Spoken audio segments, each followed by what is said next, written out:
Jax's Revenge Domain. The email notification popped up on my screen at 11:47 p.m., and I knew my life was about to change. Subject line: Aspen Leadership Retreat. Final attendee list. I wasn't on it. My name is Brian Thompson. I'm 48 years old, and I've been grinding it out for Titan Manufacturing for 22 years. Started right after I got out of the Navy, worked my way up from floor supervisor to senior operations director. I thought loyalty meant something. I thought results mattered. Hell, I thought 22 years of showing up every day, missing family dinners, and pulling all-nighters during critical shipping seasons would count for something. I was wrong. Let me back up. 3 months earlier, I developed what would become the most significant cost-saving initiative in our company's 47-year history. Our supply chain was hemorrhaging money like a busted pipeline. Inefficient routing that had trucks driving empty miles, vendor relationships that hadn't been reviewed since the Clinton administration, and an inventory management system that belonged in a museum. We were bleeding cash on multiple fronts, and in this economy, that's a death sentence. Being Navy trained, I approached it like a tactical operation. 6 months of analysis, breaking down every component, identifying weak points, building predictive models. I mapped our entire supply network, interviewed drivers, warehouse workers, and shipping coordinators. I talked to people who'd been on the floor for decades, guys who knew where every inefficiency lived, but nobody had ever bothered to ask them. The strategy I developed wasn't just about cutting costs, it was about complete operational transformation. New routing algorithms that would reduce shipping miles by 23%. Vendor consolidation that leveraged our buying power. Inventory optimization, using predictive analytics to reduce carrying costs while improving availability. Real-world, implementable solutions that would save us $2.3 million annually. That's not pocket change. That's the kind of money that keeps factories open and paychecks coming.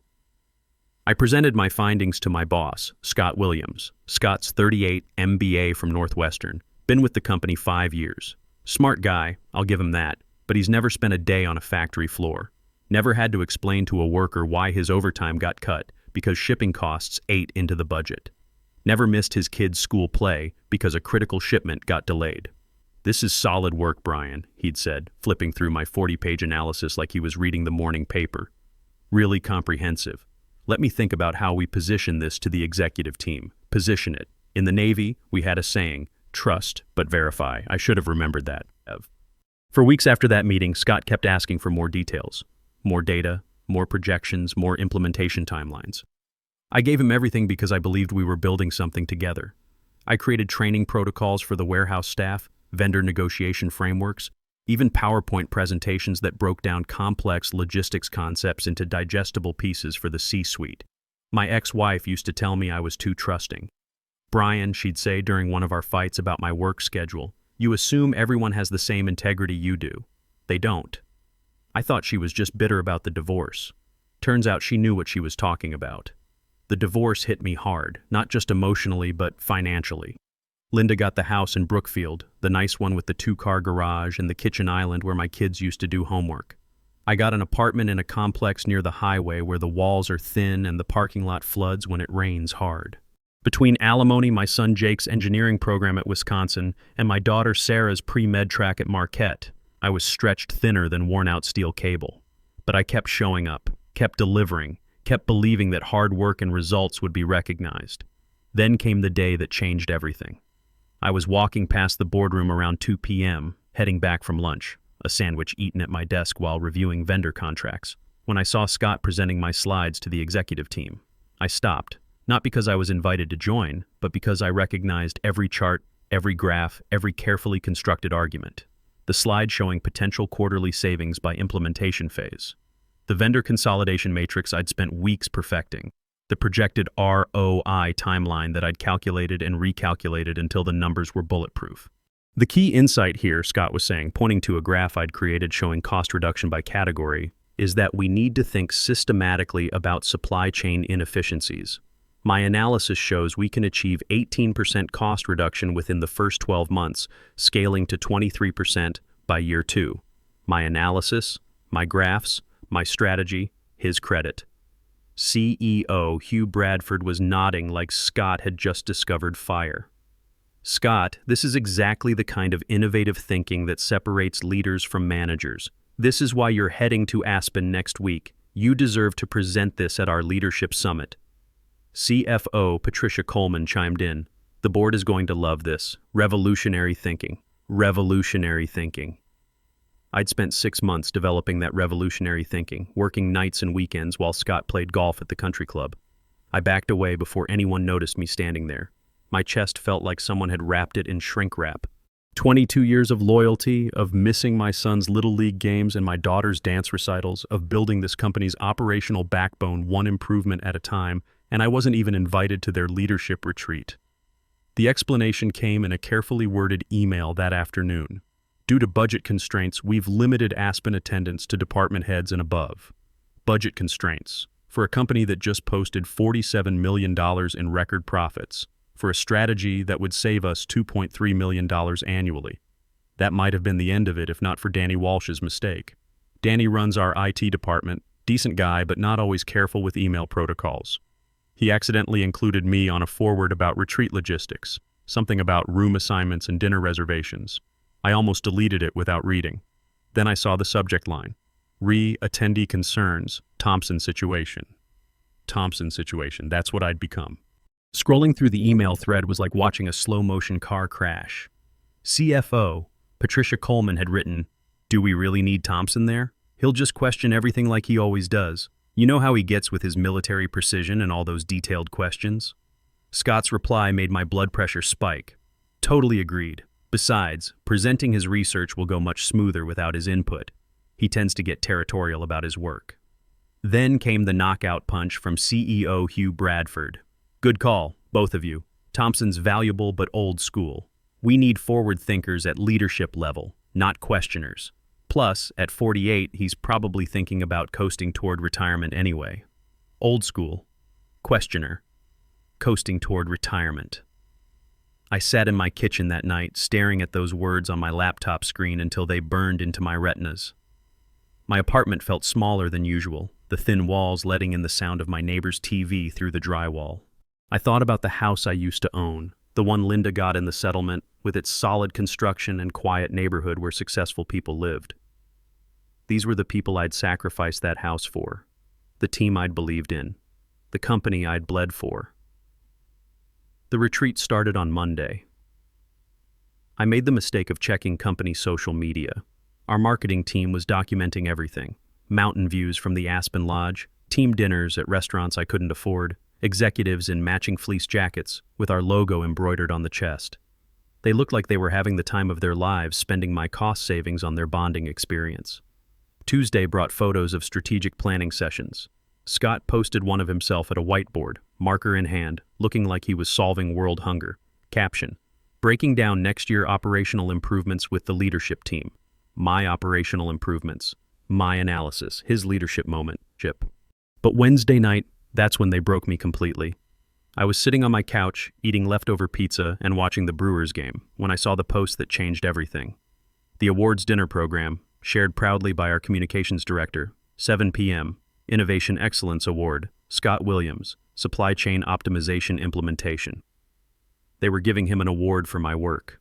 A crystal trophy, company-wide recognition, probably a bonus that would dwarf my annual salary. All for a strategy he'd presented as his own creation. I turned off the TV and sat in the quiet of my apartment. Through the thin walls, I could hear my neighbor's kids laughing about something. Normal family sounds from a normal family life that work-life balance actually made possible. In the Navy, we had a principle: adapt and overcome. When your mission gets compromised, you don't just complain to your commanding officer. You reassess the situation, identify new objectives, and execute a better plan. Time to execute a better plan. I opened my laptop and started making lists. Not emotional lists, but tactical assessments. What leverage did I have? Who were my potential allies? What were my opponent's weaknesses? First, my leverage. I was the only person who truly understood the supply chain strategy. I developed it from scratch, knew every assumption, every calculation, every potential implementation challenge. Scott could present it, but he couldn't actually execute it without me. That was leverage. Second, my network. 22 years in manufacturing operations doesn't just give you experience, It gives you connections. Industry conferences, professional associations, former colleagues who'd moved to other companies, people who knew my reputation and my work quality. Third, my opponent's weakness. They'd created a paper trail. Email threads, presentation materials, implementation timelines, all traceable back to me as the original creator. In the corporate world, documentation is everything, but I needed more than leverage and evidence. I needed opportunity. That's when I remembered Rachel Pierce. Rachel was head of operations strategy at Apex Industries, our biggest competitor. We'd served together on an industry efficiency council 3 years back, working on regional logistics standards. Former Navy herself. Submarine service, if I remembered correctly. She understood the value of methodical planning and strategic thinking. More importantly, she understood the competitive landscape.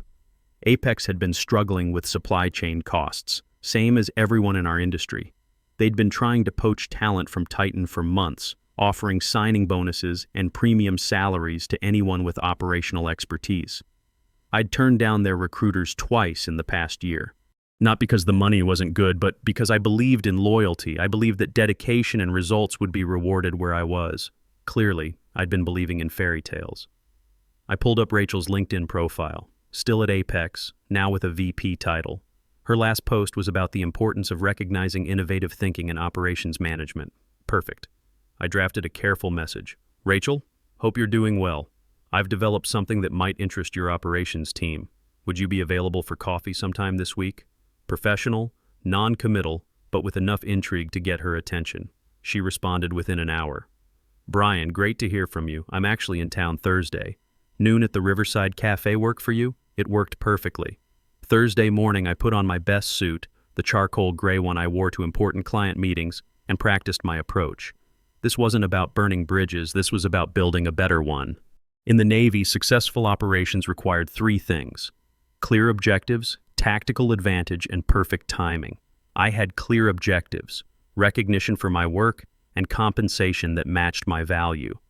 I was about to create tactical advantage through competitive leverage.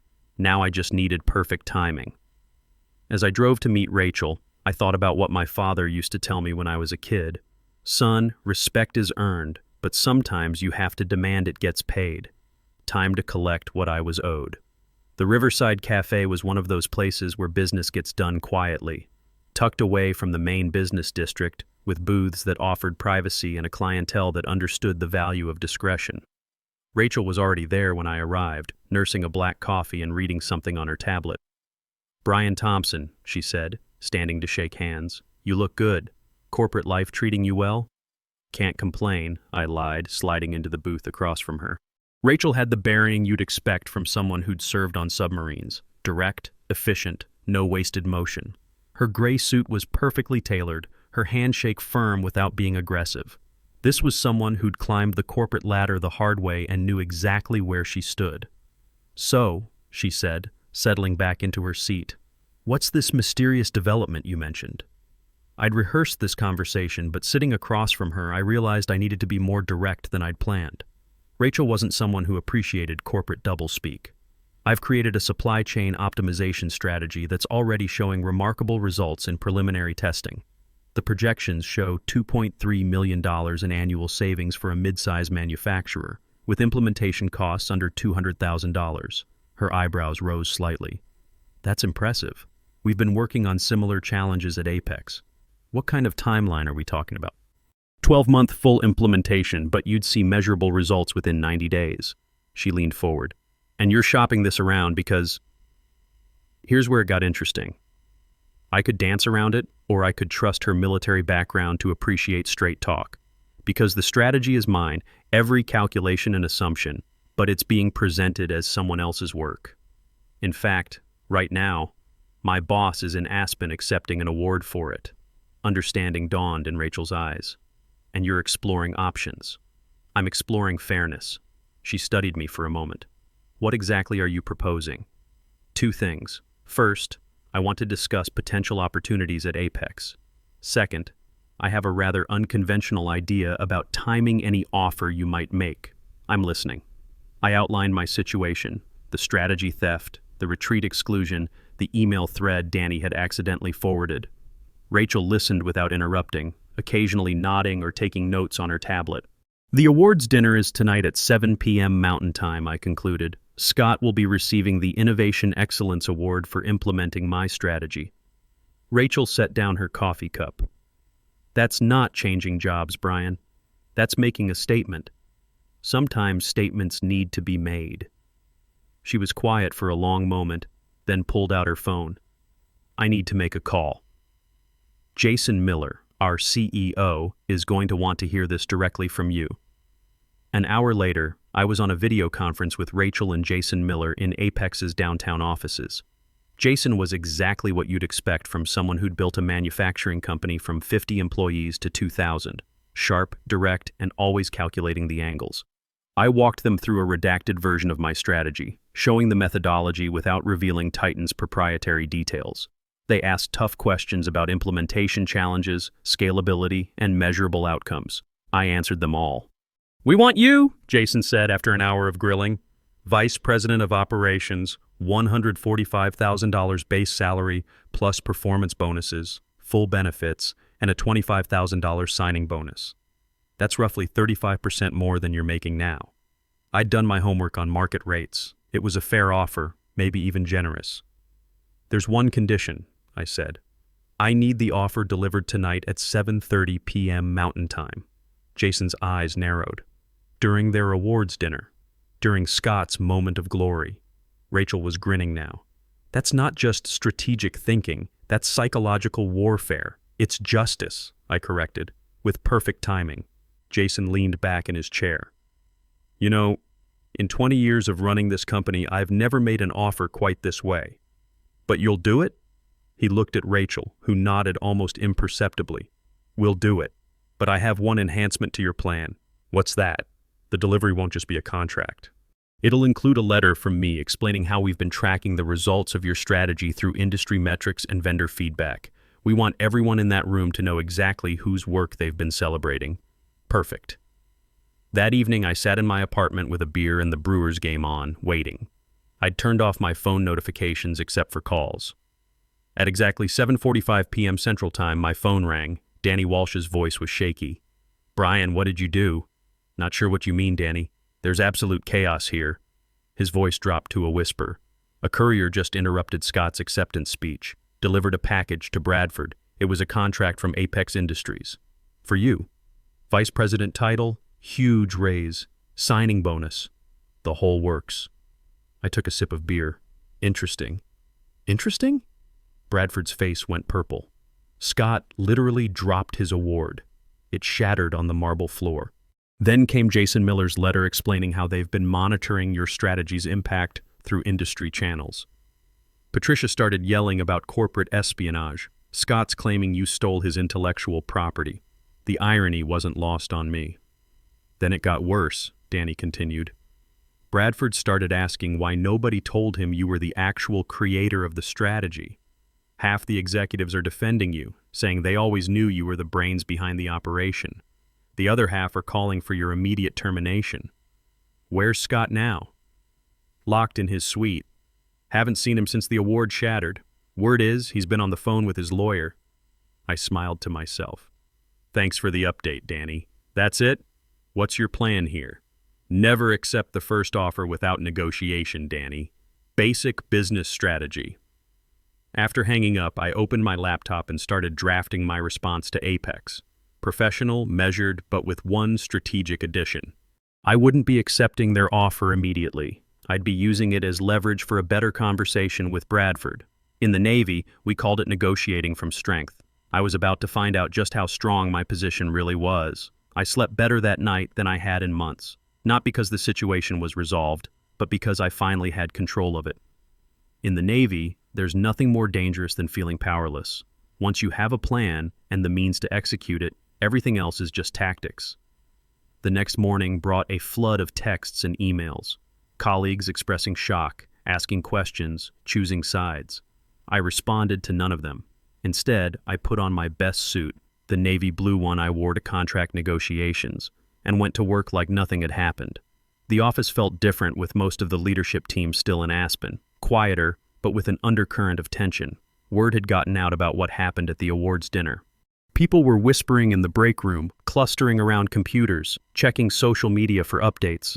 I spent the morning documenting my projects in detail, transition materials for whoever would take over my responsibilities, complete with implementation notes and vendor contact information. Professional to the end, just like my father taught me. At 2:30 p.m., I received a text from an unknown number. Flight lands at 6:45. Car picks you up at 8:15. Dinner at 900. H.B. Bradford was cutting his retreat short. The fact that he was texting me directly, instead of going through his assistant, told me everything I needed to know about the urgency of the situation. I replied simply, "I'll be there." The restaurant Bradford chose was the kind of place where CEOs go to have conversations they don't want overheard. Expensive, dimly lit, with well-spaced tables and servers who understood the value of discretion. He was already there when I arrived, nursing what looked like his second whiskey. Brian. He stood briefly as I approached, a gesture of respect I hadn't expected. Hugh. We shook hands like the professionals we were, but there was something different in his demeanor. The easy confidence I was used to seeing had been replaced by something more cautious. "Hell of a 24 hours, he said as we sat down. "I imagine so. You orchestrated this whole thing, didn't you? The timing, the letter, the public exposure. Would denying it change anything?" He almost smiled. "No. It had your precision all over it. Military planning at its finest." He took another sip of whiskey. "The offer from Apex is substantial. Jason Miller clearly values your abilities. He recognizes who actually created the supply chain strategy." Bradford flinched slightly. "About that. There seems to have been some confusion about attribution." I reached into my jacket and pulled out printed copies of the email thread Danny had forwarded me, slid them across the table without a word. Bradford read them slowly, his expression growing darker with each line. When he finished, he looked up with something I hadn't seen before. Genuine regret. "This doesn't look good." "No, it doesn't. Not for Scott, not for Patricia, and certainly not for a CEO who endorsed stealing credit from a 22-year employee to avoid dealing with someone they labeled old school." The server appeared to take our order. We both ordered steaks neither of us would finish, going through the motions of a business dinner while the real business waited. "What do you want, Brian?" "Finally. Direct communication. I want recognition for my work. I want the Innovation Excellence Award officially transferred to me with company-wide acknowledgement. I want promotion to Vice President of Operations, reporting directly to you. I want a 40% salary increase. That's 5% more than Apex offered. Plus, I want guarantee that any future strategies I develop will be properly attributed to me." Bradford's eyebrows rose. "That's substantial. Less substantial than the $2.3 million my strategy saves annually. Less substantial than losing that expertise to your biggest competitor." He nodded slowly. "And if I agree to these terms, I stay. You keep my strategy and my institutional knowledge instead of watching me implement improved versions of both at Apex. And if I refuse?" I smiled. "Then I accept Jason's offer, and you explain to your board why you let a key strategic advantage walk away, because acknowledging my contribution was inconvenient." Bradford studied me across the table. "I've never seen this side of you, Brian. That's because you never truly saw me at all. You saw what was convenient. Someone who'd work quietly while others took credit, who wouldn't make waves when pushed aside." He signaled for the check. "I need to make some calls, talk to the board. You have until 9 a.m. tomorrow to decide." After that, I notified Jason of my acceptance. As I stood to leave, Bradford called after me. "For what it's worth, I've always respected your work." I turned back. "Then you should have protected it." The next morning, my phone rang at 8:20 a.m. "I've talked with the board," Bradford said without preamble. "We're prepared to meet your terms with one modification. The official story acknowledges your work and transfers credit to you, but we handle Scott's situation internally. No public humiliation. What happens to Scott? He's being reassigned to vendor relations. No strategy oversight, no team management." I considered this. It wasn't everything, but it was justice. "What about Patricia? She's on notice. Her role in this hasn't gone unnoticed. Acceptable. What about the promotion timeline? Effective immediately. Your new business cards should be ready by Thursday." As I hung up, I felt something I hadn't experienced in years, complete professional vindication. The aftermath played out exactly as I'd expected. Within 3 months, Titan's supply chain efficiency improved by 22%, exceeding my projections. Within 6 months, we'd saved $1.8 million, putting us ahead of schedule. Within a year, I was speaking at industry conferences about operational excellence, with my name on the presentations. Scott lasted 8 months in vendor relations before quietly leaving for a purchasing manager position at a small company in Ohio. Patricia survived but never regained Bradford's confidence. She retired early 2 years later. As for me, I finally received the recognition I'd earned. Industry publications featured articles about my innovations. My strategy became a case study at business schools. Most importantly, I built a department culture where credit was given where it was due. Sometimes I think about that moment in the restaurant when Bradford realized what had happened. Not with anger anymore, but with clarity. They taught me the most valuable lesson of my career. Your work matters, your recognition matters, and sometimes the only way to claim your worth is to be willing to walk away from those who won't see it. If you've stayed with me through this story, remember this: respect is earned, but sometimes you have to demand that it gets paid. Everyone deserves credit for their work. Sometimes you have to fight for it, but it's always worth the fight. In the end, the greatest victory isn't just getting what you deserve. It's teaching others that underestimating your worth comes with consequences. When you combine strategic thinking with the courage to walk away, you transform from someone who gets taken advantage of into someone who sets the standard for how professionals should be treated.